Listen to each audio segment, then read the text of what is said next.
Hi everyone, welcome to the platform. Students, today we are going to start with your MCQ series and आज हम discuss करेंगे आपके 10 MCQs which are related to your basic concept of economics. Basics में क्या क्या हम discuss कर लेंगे, हम discuss करेंगे आपकी indifference curve से related MCQs, आपकी थोड़ी सी price elasticity से related MCQs. So let's see your first MCQ which is stating for what type of goods does demand fall when a rise in income level of household.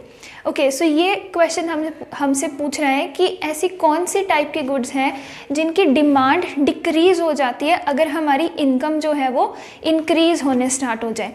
Let's discuss each option one by one. If I talk about your substitute goods, so जब हम substitute goods की बात करते हैं तो substitute goods में हमारा actually में हमारी इनकम से इतना ज़्यादा रिलेशन नहीं है. इंस्टेड गुड्स का और प्राइस का रिलेशन है, राइट. अगर टी का प्राइस बढ़ जाएगा तो कॉफ़ी की डिमांड इंक्रीज हो जाएगी. इसमें मैं अभी अपनी इनकम की बात नहीं कर रही हूँ.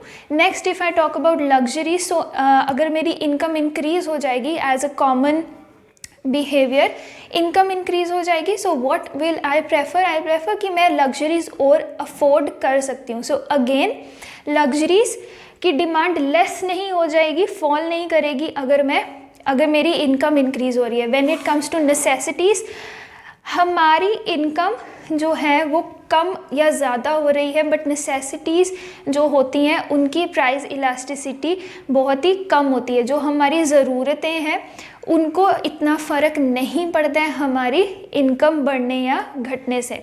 सो when we talk about inferior goods, जो आपका इसका करेक्ट ऑप्शन है इन्फीरियर गुड्स, ठीक है. सो इनमें क्या होगा, this is your correct option कि अगर एक इंसान की इनकम इंक्रीज हो रही है द पर्सन विल प्रेफर कि अब वो इन्फीरियर गुड्स को छोड़ के बेटर गुड्स पे, बेटर क्वालिटी पे स्विच करे. So for that particular reason inferior goods का क्या हो जाएगा, डिमांड डिक्रीज हो जाएगा.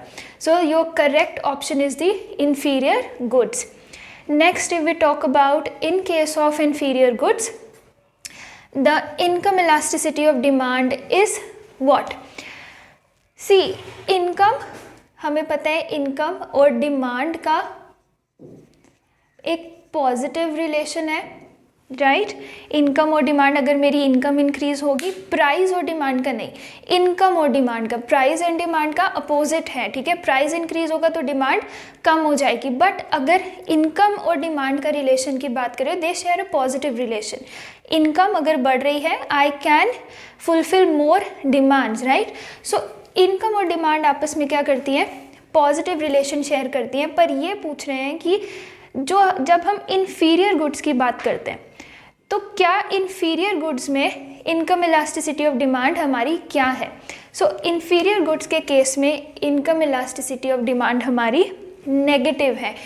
It is something similar to your question one. आप क्वेश्चन वन को समझ लेंगे तो सेकंड की ऑटोमेटिकली अंडरस्टैंडिंग बढ़ जाएगी. सी, इन्फीरियर गुड्स जैसे मैंने आपको बताया कि एक कंज्यूमर क्या प्रेफर करेगा कि अगर इनकम बढ़ जाएगी तो इन्फीरियर गुड्स की डिमांड जो है वो डिक्रीज हो जाएगी. तो क्या इस टाइम पे income elasticity of demand in accordance with the inferior goods positive है? नहीं. सो ये क्या है, इन्फीरियर गुड्स को अगर मैं इनकम के साथ रिलेट करूँ तो वो आ जाती है हमारी negative elasticity of demand. Question 3, the slope of indifference curve is equal to what? The slope of indifference curve is equal to 1. No, 1 से related नहीं है. We are aware कि हमारी curve की जो slope है it is somewhat like this. It is your convex curve.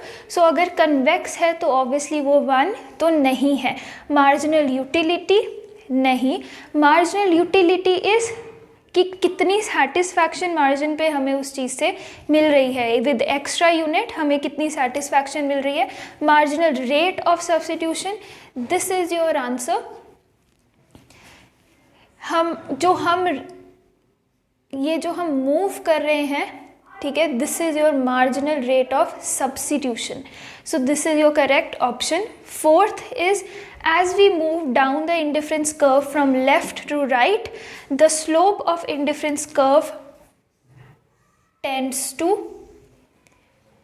decline. Unity नहीं है, unity is your this curve, so unity नहीं है, instead declining है. This is coming down. अगर हम इसको नोटिस करेंगे तो this is coming down. इस तरह से हम ऊपर से नीचे मूव करते हैं, ना कि ऐसे. तो ना ही ये राइज है, ये क्या है, डाउन है, ना ही ये यूनिटी है. So I hope these 4 questions are clear to you. Now moving towards your 5th question. In indifference map higher IC indicates. Indifference map क्या होता है स्टूडेंट्स? इंडिफरेंस मैप इज जब डिफरेंट जब हमारे पास हम एक ही मैप पे, मतलब एक ही ग्राफ पे कंज्यूमर की डिफरेंट कमोडिटीज़ के जो हम बना लेते हैं, जो हम उनके कॉम्बिनेशंस बना के जो कर्व्स ड्रॉ करते हैं, वो है हमारी इंडिफरेंस मैप की. एक ही ग्राफ पे मल्टीपल इंडिफरेंस कर्व्स को शो करना. तो ये पूछ रहे हैं हमसे दैट इंडिफरेंस मैप में हायर आईसी क्या इंडिकेट करती है? सी, हायर आईसी इंडिकेट करती है higher level of satisfaction, which is your option B. Higher IC indicates higher level of satisfaction. And जब हमने ये टॉपिक भी कवर किया था, देन ऑल्सो हमने ये एक एजम्पशन लेके भी इसमें बात करी थी कि कंज्यूमर जो है वो सिर्फ एक जगह पे सेटिस्फाई नहीं होता. कंज्यूमर को चाहिए है मैक्सिमम सेटिस्फैक्शन. सो कंज्यूमर हमेशा अपवर्ड जाने का ट्राई करता है, हमेशा मैक्सिमम सेटिस्फैक्शन गेन करने का ट्राई करता है. So your indifference curve map पे जितनी हायर इंडिफरेंस कर्व है, उतनी हायर उसकी लेवल ऑफ सेटिस्फैक्शन है. Next, considering your 6th question, if the demand for a good is inelastic, an increase in its price will cause the total expenditure of the consumer of the goods to. The correct option is increase. ये पूछ रहे हैं कि अगर demand जो है वो, अगर हमारी डिमांड जो है वो इनइलास्टिक है, मतलब कि अगर प्राइस के चेंज होने से भी डिमांड चेंज नहीं हो रही है. सपोज हम पहले कितनी क्वांटिटी कंज्यूम कर रहे थे, 5 यूनिट्स कंज्यूम कर रहे थे, एंड जैसे कि हम बोल रहे हैं कि डिमांड जो है वो इनइलास्टिक है, अभी भी हम 5 ही कंज्यूम कर रहे हैं. लेकिन जब इनिशियल 5 पे प्राइस था हमारा 4, अब प्राइस हो गया हमारा 5. डिमांड तो इनइलास्टिक है, डिमांड में चेंज नहीं आया. प्राइस के चेंज होने से टोटल एक्सपेंडिचर क्या होता है स्टूडेंट्स? Q इंटू पी, और क्वांटिटी इंटू प्राइस. पहले क्वांटिटी इंटू प्राइस करेंगे तो हम कितना खर्चा कर रहे थे, 5 यूनिट्स को हम 4 से मल्टीप्लाई करेंगे, एंड अब हम कितना खर्चा कर रहे हैं. सो इनिशियली हम 20 रुपीज़ का एक्सपेंस उठा रहे थे, अब हम 25 रुपीज़ का एक्सपेंस उठा रहे हैं, कंसीडरिंग डिमांड जो है वो इनइलास्टिक है, मतलब उसको फ़र्क नहीं पड़ा प्राइस के बढ़ने या घटने से, बढ़ने से. सो क्या हो गया, हमारा टोटल एक्सपेंडिचर हो गया increase. Next, 7th, if we talk about demand of factors of production is a. Factor of production की डिमांड क्या है स्टूडेंट्स? फैक्टर ऑफ प्रोडक्शन की डिमांड है डिराइव्ड डिमांड. डिराइव्ड डिमांड कौन सी होती है? जो फैक्टर्स ऑफ प्रोडक्शन हम क्या करने वाले हैं, हम प्रोड्यूस करने के लिए उन फैक्टर्स को यूज़ करने वाले हैं. तो कहीं ना कहीं हमारे आने होने वाली प्रोडक्शन के कारण ही हमारी फैक्टर्स ऑफ प्रोडक्शन यूज़ हो रहे हैं, राइट? प्रोडक्शन अगर हमें करनी है तभी हमें लेबर की ज़रूरत है, तभी हमें रॉ मटेरियल की ज़रूरत है. सो ये क्या है, ये मीडियम है. So that is why it is your derived demand. Talking about your 8th question, an individual demand curve slopes downwards to right because of the working on the law of diminishing marginal utility, substitution effect of decrease in price, income effect fall in price and all the above. So ये तीनों ही आपके correct options हैं। एक individual demand curve, जो हम एक individual demand curve की बात करते हैं, दिस पर्टिकुलर लाइन, ये हमसे पूछ रहे हैं कि ये स्लोप इस तरह की क्यों है, डाउनवर्ड स्लोपिंग क्यों है। सो हमें पता है because it is of the reason law of diminishing marginal utility with each excessive unit of consumption. हम जो उससे सेटिस्फैक्शन, जो हम यूटिलिटी उससे डिराइव करते हैं, वो कम होने शुरू हो जाती है। It is the effect of substitution. Why? Because एक कमोडिटी की यूनिट बढ़ाने के लिए हम दूसरी को sacrifice करते हैं, and income effect of fall in price. So all of these three reasons are the reason why your demand curve slopes downwards or your demand curve slopes right to left.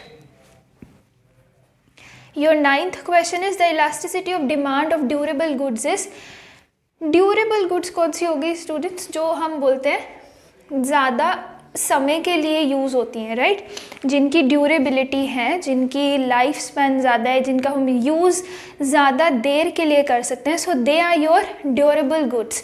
सो ये in the elasticity of demand of durable goods is less than unity, greater than unity, equal to unity or 0. The correct answer is greater than unity. Why? Because see, durable goods क्या हो गई? For example, I'm just giving you an example. Example के तौर पे हम ले सकते हैं हमारे टेलीविजन्स, obviously ज़्यादा समय के लिए चलते हैं, हमारी व्हीकल्स, हमारा रेफ्रिजरेटर, सो इलेक्ट्रॉनिक्स, ठीक है, गैजेट्स। सो ओवरऑल ये वो चीज़ें हैं जो ड्यूरेबल हैं, जो ज़्यादा समय के लिए काम करती हैं। तो अगर उनका करंट प्राइस ज़्यादा है तो क्या ड्यूरेबल गुड्स की हम जो रिक्वायरमेंट है, डिज़ायर है, उसको पोस्टपोन कर सकते हैं? So due to this particular reason कि ड्यूरेबल गुड्स की जो डिमांड है वो पोस्टपोन हो सकती है, ठीक है, हम उसको आगे के लिए रख सकते हैं। This is the reason why इनकी जो इलास्टिसिटी ऑफ डिमांड है वो ग्रेटर दैन यूनिटी रहेगी। Next last question if we talk about it is, in the short run when the output of a firm increases, its average fixed cost decreases. जब हम production, जब हम output firm का increase करते रहते हैं तो उसकी जो फिक्स्ड कॉस्ट है, हम एफिशिएंट बनते हैं, ठीक है, हम उससे एफिशिएंट बन रहे हैं।